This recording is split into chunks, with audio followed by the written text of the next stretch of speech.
안녕하세요. splashing.com에서 영어를 가르치고 있는 Josh입니다. splashing.com에서는 여러분이 영어를 잘할 수 있는 노하우와 사회인으로서 성공할 수 있는 팁을 전해드리고 있습니다. 오늘의 팟캐스트는 실리콘 밸리 스타트업 Cambly라는 회사의 창업가 스미어하고 한국인 마케터 벨을 인터뷰를 했습니다. Cambly는 컴퓨터나 스마트폰으로 언제 어디서나 원어민과 대화를 할 수 있는 애플리케이션입니다. 이 에피소드에서는 우리 세 명이 영어로 대화를 했던 내용을 들으실 수 있습니다. 이 대화에 나온 유용한 영어 표현과 단어는 다음 에피소드에서 해설을 해드립니다. 만약에 우리의 영어 대화를 듣다가 궁금한 표현이나 단어가 나오면은 URL 치시고 가시면은 그 스크립트를 받으셔서 확인하실 수 있습니다. 자, 그러면 오늘의 에피소드 시작해 볼까요?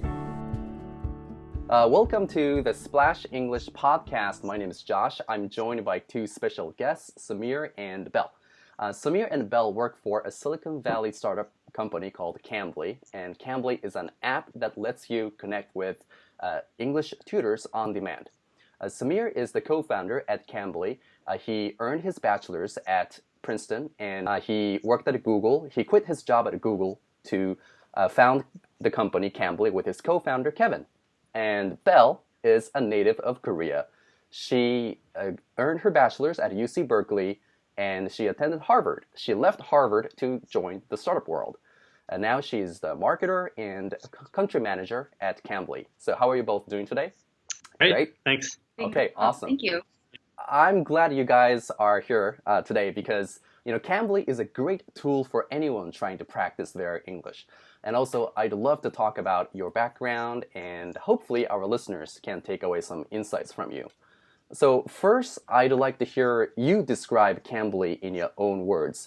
What is Cambly, and how are people using the app to improve their English every day? Yeah, sure. So it's Cambly's a really simple app.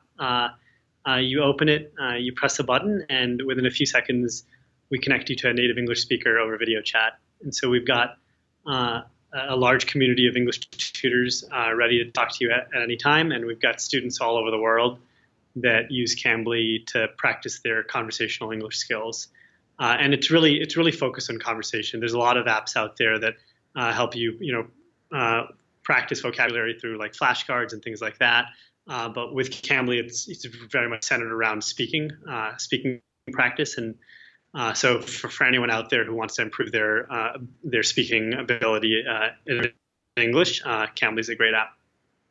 I really love how easy it is, right, to use the app. You just literally you press a button and then you just meet somebody and you can just talk.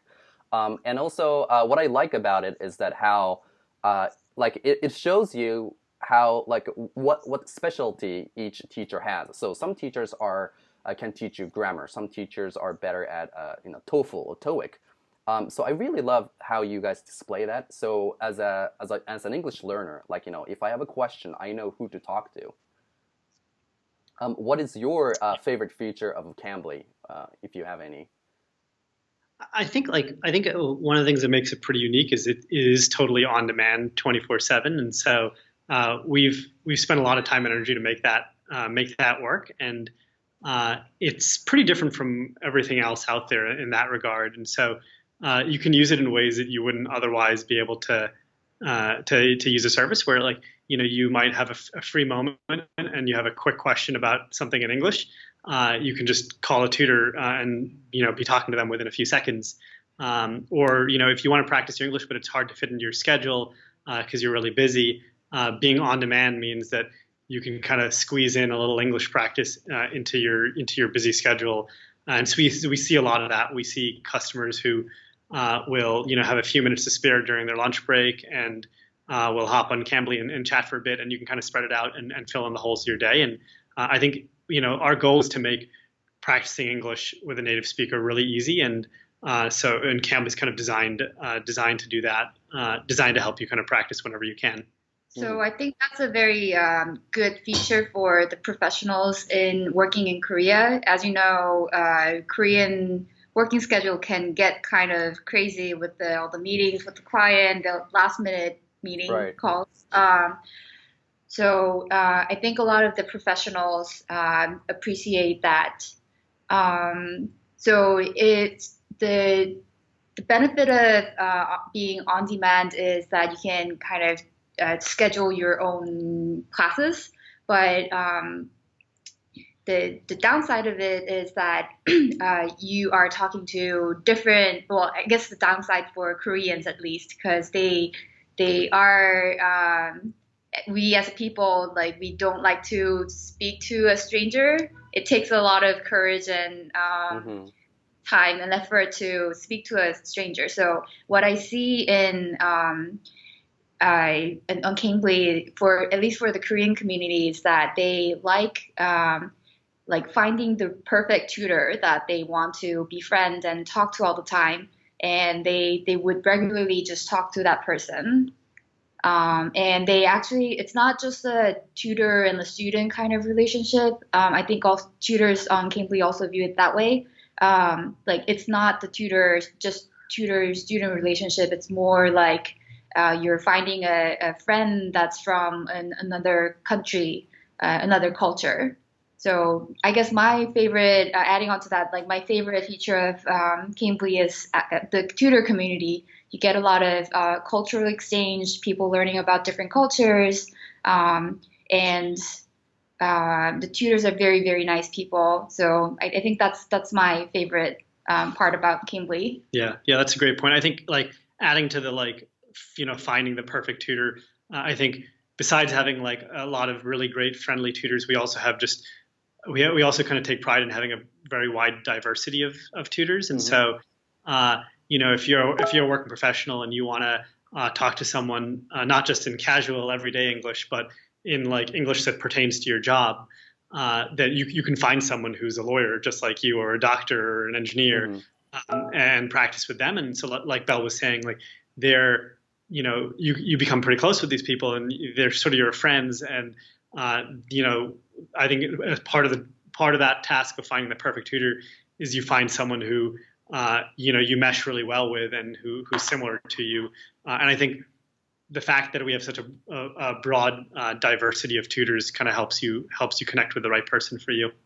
Right. I also want to just respond to what Belle said. So yes, Koreans tend to be very shy. They're afraid of talking to strangers. So for those of you who are listening to this podcast right now, 지금 이 팟캐스트 듣고 있는 여러분은 제 그 동영상 강의 영어를 빨리 배우는 사람의 4가지의 습관이라는 것을 보시면은 되게 그 원어민이랑 접근할 때 그렇게 너무 신경 쓰지 마시고 그렇게 너무 바보처럼 보이는 것을 두려워하지 마라라는 말씀을 했습니다. So if you go to that video that I created, 4 habits of people who learn English fast. One of the concepts I share is that, don't be afraid of looking stupid. So, don't be afraid of looking stupid in front of these really nice Cambly teachers. Even if you make grammar mistakes, you're probably not going to lose your job. Your mother will still continue to love you. So I wanted to reiterate to our Korean audience that, making mistakes is part of the process. Yes, you might be shy, you might be afraid of talking to strangers, but only good things will happen if you practice your English. Yeah. Okay, so now I want to just shift some gears, and I want to get to know, I want to talk about how you got to where you are today. So first I want to start with you, Belle. So okay. Belle, Belle, you lived in many countries, and I want to know a little bit more about your upbringing. Where is your hometown? So can you just tell us your background a little bit? Sure. So I was actually born in Korea, Seoul, Korea. But when I was in elementary school, it was when the Asian financial crisis happened. And my dad works at a petroleum company, so he found another job in South America.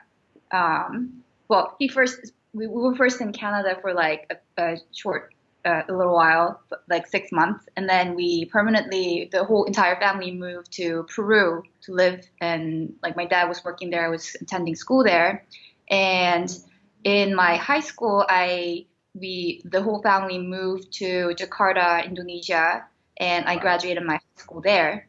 And I came here actually 10 years ago to attend UC Berkeley. I was studying architecture. And my parents are very Korean kind of parents. They really wanted me to get a license. That's why that was probably the only reason why they approved of architecture. Although it's in the artistic realm, it has license to prove that you're a professional. So in order to get that license, I needed to go to grad school. So I applied to grad schools and I got accepted to, I was very fortunate to get accepted to Harvard. So I was in Boston for a while. And meanwhile, my parents moved to Italy. So I had a little bit of experience like living in Europe. And at that time, I was trying to switch to pursue a career in something other than architecture. So I took a lot of leave of absence. I worked in Singapore and also in Korea, and then I found I stumbled upon the startup world. Okay. So, all right. So let's unpack. So I have a lot of questions. So what languages do you speak right now? Do you speak English? yes. Okay. English. So. and Korean, I presume? Korean? Yes. Spanish? What else?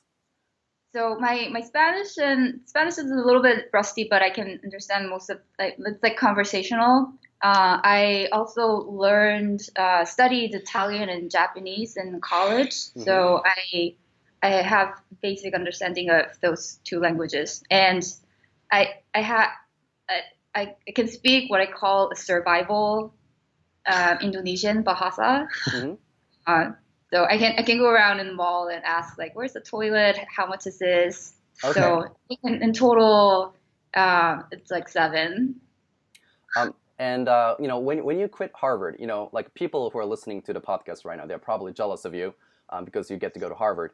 What did your family and friends say when you told them you're leaving Harvard for a startup? As I've said, I was very set on finding myself working in some other pursuing career other than being an architect. So I took a lot of leave of absence. I took a lot of finance classes whenever I had a chance at school. So when I decided that I'm going to tell Harvard that I'm not going to be going back and joining Cambly instead, I guess some of my friends were a bit worried, and my parents, of course, they probably wanted me to finish school, but were they explicit? Did they say, if you don't go to Harvard, you're wasting your time and money? I mean, were they explicit about it, or were they more supportive about your decision? I mean, I took 2 years to eventually convince them that there's no way that you're going to convince me you're going to dictate my life. Wow. This is life I'm going to decide for myself. So I did some prep work for them. Okay. So I was looking at your resume, and you have extensive experience in architecture and real estate. You mentioned your trip to Italy, but I also noticed that you worked at Be Success in Seoul for several months. Was that your turning point? Because architecture, tech startup seems very distant. So why this industry? Why not go into coal mining or different industry? Never thought of that. So were you always interested in tech, or I worked at a real estate private fund in Singapore for an internship, and the takeaway from that was I did not want to work for a big company.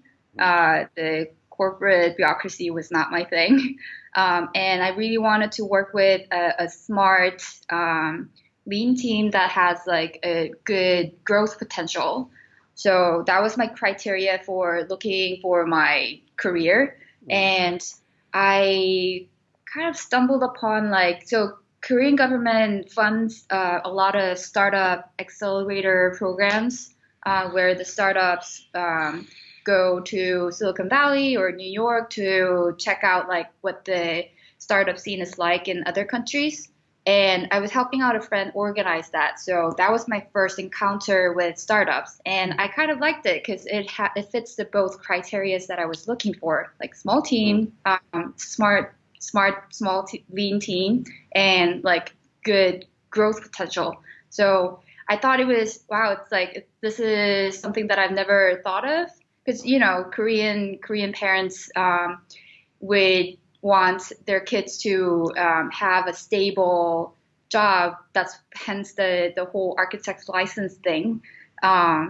So that was something that I've never had considered before, but I found it and I really liked it. So Be Success was more like my effort to actually do the due diligence. Like, is this something that's right for me? I see. It was like your tryout period. Yeah. I really love how you took that approach, and I think my listeners can also what they can take away is that okay, you kind of knew at this point, what you didn't want to do and what you wanted to do, an idea of what you wanted to do. Maybe not exactly like Cambly or education app, but you gave yourself 2-3 months to try out and see if you like the environment, if you like the people and the culture. And you decided to get into it. I really like that approach. So for listeners listening to this, I also would encourage them to, just come up with some of the criteria that you want to have and you don't want to have, and that way it's easier for you to find a new job. Okay, and I want to talk about how you got your job at Cambly. So in the other interview that I heard from Samir, it wasn't that there was a job opening and you applied for it. It was more like you found Cambly through Y Combinator, and did you create your job at Cambly? Is that what happened? Can you tell us how you got your job here at Cambly? So before joining Cambly, I actually was running my own little project that's that's a low-tech version of Cambly, where I was manually putting a tutor and a student together so that they can chat over Facebook, actually. So that was one, and I also wanted to come back to the Bay Area. So I found this opportunity where a government funded opportunity where they were sending a couple of startups to Silicon Valley, and I applied and I got accepted. So I was in the area. And my conclusion, while I was here, I came to conclusion that I had two options: either go back to Korea and build an MVP there, or stay here. If I want to stay here, join a company and really start to build my network. So I knew of Cambly. I didn't know the founders, so I thought, wow, these are pretty smart people. I should probably talk to them. So I cold mailed Kevin and set up a meeting down in Soma, and we talked. And that was right after Cambly has closed the seed round. And they were looking to hire a growth manager. So it was like an impeccable timing. Yeah. Wow, awesome. I really love that story.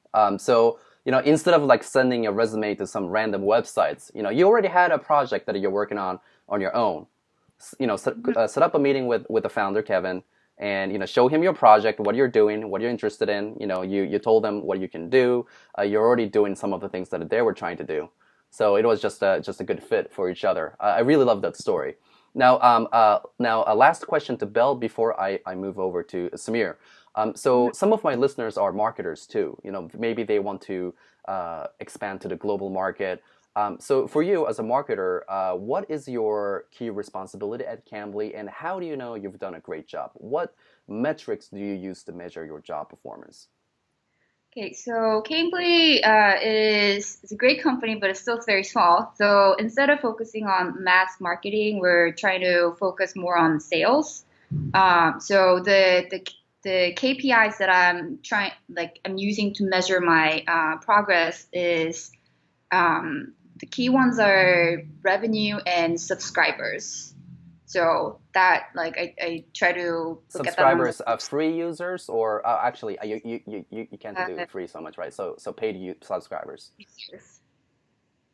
And another KPI that is kind of unique to Cambly is paid chat minutes. So we, since Kevin and Samir and Kevin are such great engineers, we already have a dashboard to actually look at these metrics and analyze them. So they're like the KPI that we're using that we look at is called paid chat minutes. So we really want our users to not just pay and not use it, but we really want them to use it and get maximum benefit out of it. So, and paid chat minute is a good way to kind of generally measure how they're engaged. I see. So you guys created your own kind of like metric internally to measure success. And them being engineers, instead of using some off-shelf solution, you guys just built your own software that shows that. Okay, great, awesome. Okay. Thank you, Belle. I think our Korean listeners can learn a lot from your life experiences. Now, I want to talk to Samir. Samir, you got a job at Google straight out of college. Again, that's something many of us will dream of. But I'm also interested in, what impact did Google have on you, and how did it affect your personal life, as an engineer or as a founder? So can you tell us some of the takeaways at Google? Yeah, definitely. So I'll start, I guess. In college, I majored in electrical engineering. So I actually wasn't a computer science major. I applied to various jobs my senior year, and one of them, Google, was kind of pretty up and coming company at that point. This is like 2005, and I got an interview and came out to the campus and interviewed here, and was just kind of pretty amazed at everything that was happening here. It's like it was a really cool place. And so then when I got the job, I think it was sort of hard to refuse. And so I ended up moving to the Bay Area and starting a job at Google. But if you think about it, then I was basically this 22-year-old electrical engineer who got a software engineering job at Google, and literally every person on my team had a PhD in computer science, and so I was vastly underqualified to be in my job. But I think that's a great environment to put yourself in if you want to learn really quickly, because everybody around you knows way more than you do about what you're doing. And so the first few months are pretty eye-opening, and also just tough to try to get ramped up. Google, even at that point, was a fairly big company, and they had a lot of infrastructure and a lot of different pieces of technology you could build on top of. And so, as a new person at a company like that, it takes a while to learn the ropes and learn your way around. I'd say they say it often takes 6 months to get kind of ramped up. I'd say by the 1 year mark, I was finding my rhythm and kind of becoming a good Google engineer. It took a while, but I think it was a great environment to learn about how a great engineering company operates. And Google is very much an engineering focused company. From the top down, the founders are both engineers, and so it's a really amazing company, and incredible engineering talent. And so I think you could just I learned how to be a really good engineer. I learned how people built things at massive scale. With my role with the team I worked on the search quality team. I happened to be surrounded by a ton of really smart data scientists and statisticians. And so I ended up just and I wouldn't say this is not necessarily a function of every job at Google, but within my team, I learned a lot about statistics and. Can you tell us one key concept that it helped you become a better engineer? One key concept, for example, before you do this, do that, or always make sure to put the close tag. After. What is one key concept that made you? It could be abstract or philosophical, that made you a better engineer. Yes, we were talking about this actually just yesterday, about how I guess it's one thing to write good code when you're one person, but when you're a group of people, that sort of changes. And when you're 5,000 people all contributing to the same code base, that changes as well. And I think I learned a lot about how that process works. And so, we were actually just talking about this yesterday with some of the other engineers on the team, how establishing certain processes actually help you maintain a really high quality code base and like code that people can work with from, many, many people can work on. So Google had a lot of practices that it established, like code reviews. There was a notion of only certain, you needed to get actually what they called readability in certain languages. And so if I wanted to commit code to the Google code base in a language that I was not I didn't have the stamp of approval, I'd have to get that stamp from someone who did have that ability to do that. And so there's a lot of processes they built in order to ensure really good code quality. And I think that's the kind of thing that you could definitely slip on that, and it's probably a slippery slope where the code starts to get worse and worse and worse as you scale up the team. And I think Google did a lot of things really, really intelligently in order to maintain very good code quality when they went from 2 engineers to 10 engineers to 100 to 5,000. And so I think I learned a lot about that. And although we're still closer to the early phase of that. We're already starting to establish those principles. So as Cambly scales, we have a really good code base. I really love how you brought up the process because, I worked in the education industry. I worked at language schools and I saw something similar. So as we hired more and more teachers, the quality of teaching, just differs across the board. So from the student's perspective, sometimes you have a hit and miss type of thing. On a certain month, you get a great teacher. On another month, you don't get such a great teacher. And I think what really kind of ensures quality is the process, having that system in place. That's a great example. And we actually deal with the exact same problem at Cambly, which is, we're so much bigger than we were a couple of years ago. And we track a lot of metrics, and one of the metrics we look at is how our tutor quality has been trending over time. And it's we've scaled the tutor community probably 100x over the last few years. Wow. And we've actually managed to raise the bar on tutor quality throughout that process, which is it takes a very deliberate focus and attention in order to be able to do that. Right. Before you found Cambly, you worked at another startup with Kevin, your co-founder. And first, he quit that job, and then you joined him later. But how did you know it was the right time to do so? Some of my listeners are thinking about switching to a job or maybe start a company with their friends. When is the right time to go all in? Yeah, so you're talking about not the transition from the startup to Cambly, not from Google to the startup. Is that right? Which one was more dramatic for you? I guess. I think actually leaving Google was probably a tougher one. It was a hard place to quit. And I went through a very different thought process between both those transitions. I can talk a little bit about both if you like. Is there underlying theme? Yeah, so I think working at Google. So I think an underlying theme is I wanted to. I think personal development is one of the core things that I think about a lot. I always want to be growing and learning, and so I think at Google I learned a ton at the beginning, but I could kind of feel that plateauing a bit.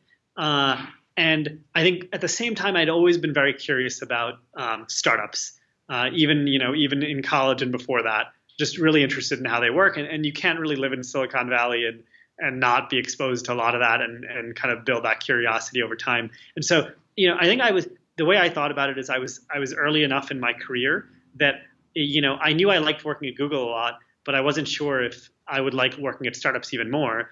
And I thought I'm early in my career, I might as well try it and see what it's like. And that way I can kind of find out what actually suits me best.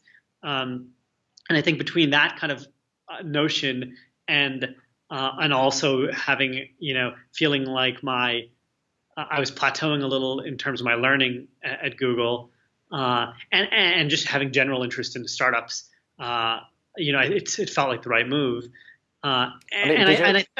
did you trust Kevin? Is that what enabled you to kind of like Yeah. jump ship, or Yes, so totally. So that I think I was more talking about the Google to startup yeah? transition, and I think from the startup to Cambly, I so I always like I knew I wanted to try to start my own company, even when I was joining that other startup. And when I joined that startup, a lot of what I had in mind was let me try to learn the ropes on how startups work, and that was a big part of my goal. And I think that I went through the same process there where I learned a ton early on, but my goal was to like learn how to go and start my own company.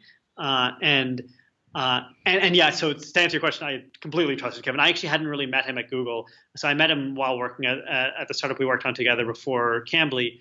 And he was employee number one there. I was employee number two. We worked side by side every day. I immediately could see that he was very, very impressive, super talented. And I actually very early on thought like, hey, this is the kind of person I could potentially start a company with. And I know that actually because I told my mom that apparently, and then when I told a couple years later when Kevin quit, and I told my mom, she was like, "Oh no, you were supposed to quit with him and start a company." And so I was like, "Whoa, mom, you didn't even she didn't even never even met Kevin at that point." But like it's funny the things that like parents remember, and so she reminded me of this fact. And so I think at the point when he left, I had already been thinking that I want to stay at this startup for maybe 1 to 2 years and then venture off and do something on my own. And at the point when he left, it was kind of like, okay, let me kind of talk to him some more about what he's working on. And he happened to be interested in a space that I was also very interested in. So that helps. I think it was a combination of having like total trust for him and having him be someone I really wanted to work with in the future, and who I thought would be a great co-founder, and also his interest in a space that I was also very interested in, which is education. Being surrounded by PhDs at Google accelerate your learning, and then you were lucky to have met this friend that who not only is a skill but that whom you can trust. I also get several job offers throughout the year through friends, and I always turn down, and the reason is because they're great as friends, but maybe they're not people that I want to do business with, or maybe they're great at business, but I don't really want to spend time with them 24/7. But I think it's great that you met this partner that you can really work well. So for people who are listening to this, I think surround yourself with smart people and just be a good friend, meet and make good friends, and I think that's one way to accelerate a career path. So in the early days of Cambly, how did you go about doing effective customer research and market development? Because most of your users are based, at least for students, most of your users are based outside of the U.S. Some of my listeners are also, like overseas manager, overseas salesperson. It's not easy to communicate with people outside of your native country. So what are some of the tactics or strategies you have used that you can share with us? Yeah, no, totally. We have actually a sort of big advantage, I think, when it comes to like talking to our customers, which is, all of our customers pay us to be able to talk to native English speakers, and we happen to, Kevin and I happen to be native English speakers. So in the early days, if we wanted to talk to our customers and learn about them, we could just sign on as tutors, and in fact, we were the only two tutors initially. Mm-hmm. And then, we'd get a call and we'd answer it and talk to a customer and hear about their lives, hear about their problems, hear about why they're learning English. And so in the early days, we tutored a lot, and we met people from all over the world, and we heard about what problems they were dealing with, and what their interests around English were. And it was a great way. Like it's sort of fortuitous that our product is all about talking to people, and so it was easy for us to meet a lot of customers all over the world. We also went to Korea, as we talked about earlier, and a few months into starting the company, a lot of our friends told us when we told them we were working on an English education service, their first response was often, "Have you been to Korea?" They're really into English education there. And I probably heard that from 10 different friends. And then at that point, I talked to Kevin and I said, hey, we should probably just drop everything and go to Korea. And so we did, and we went and spent some time in Korea. And while we were there, we talked to everyone we met, about English and what role that plays in their lives. And we went to language meetups and saw it firsthand. And so I think like spending a lot of time talking to your customers is the best way to sort of learn about what like that the market wants and needs.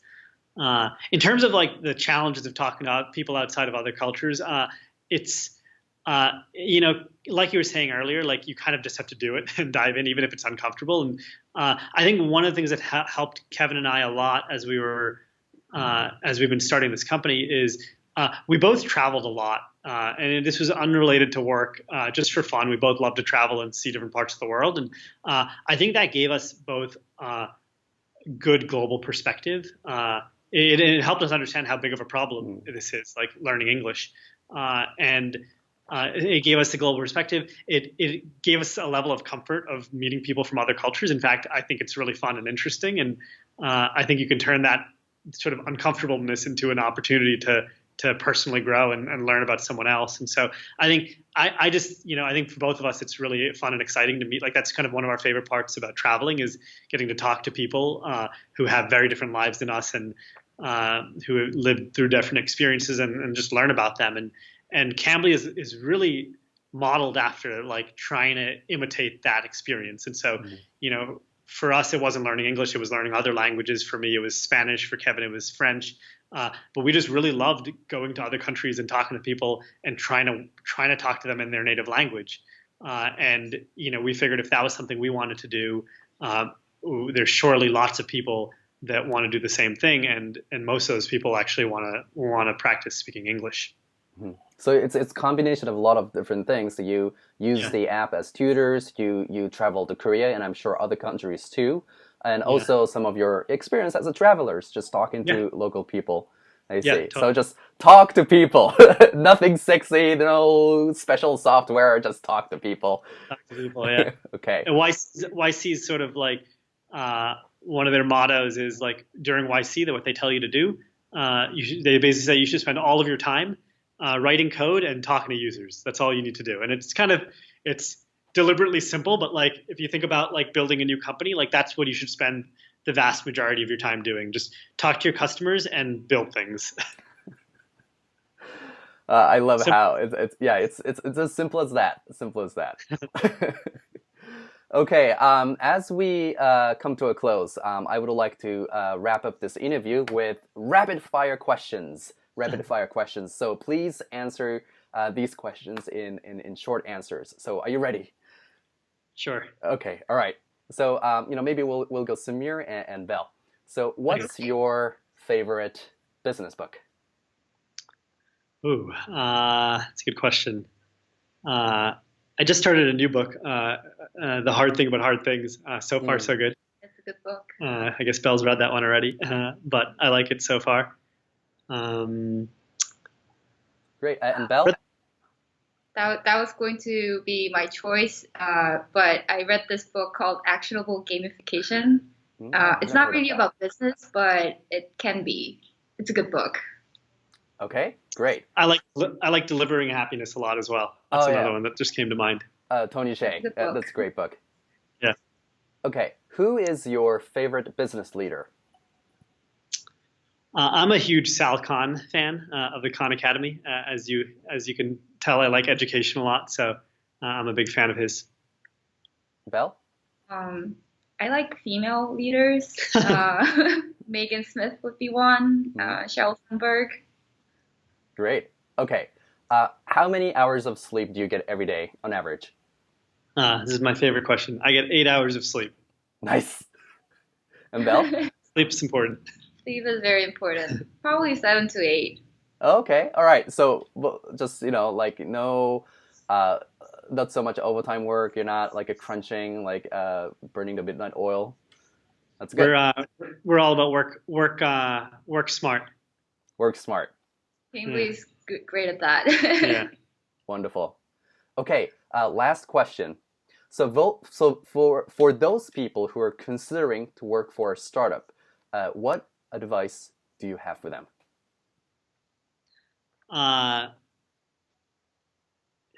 just go do it. I think like if you can find a startup with people you know and trust, that's probably the most important thing because startups often evolve a lot.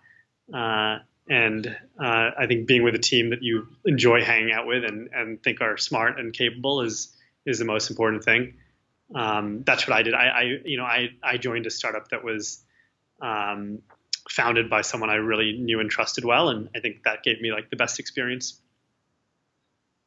Belle? Probably similar. Go test it out first. Like thinking about it, for like a year won't really get you anywhere. So test it out. If starting a company sounds like a big task, then join one. Yeah. Because at the end, I think it's people that really matters. Like you want to surround yourself with like really smart, kind, nice people. So people matters, and go test it out. Yeah, that's great advice. All right, great. Samir and Belle, thank you so much for coming to our show today. I'm sure my listeners have learned a lot from you, and thank you for your contribution to English learners all over the world. Thanks for having us. Thanks for having us. Thanks. Bye-bye. 스플래쉬잉글리쉬 구독자들에게 특별히 Cambly 할인 쿠폰을 드리고 있습니다. URL 주소 splashenglish.com/Cambly로 치시고 받으시거나 아니면 어플 접속 시 할인 쿠폰 코드 JOSH, Josh로 하면은 더 오랫동안 원어민과 대화를 할 수 있습니다.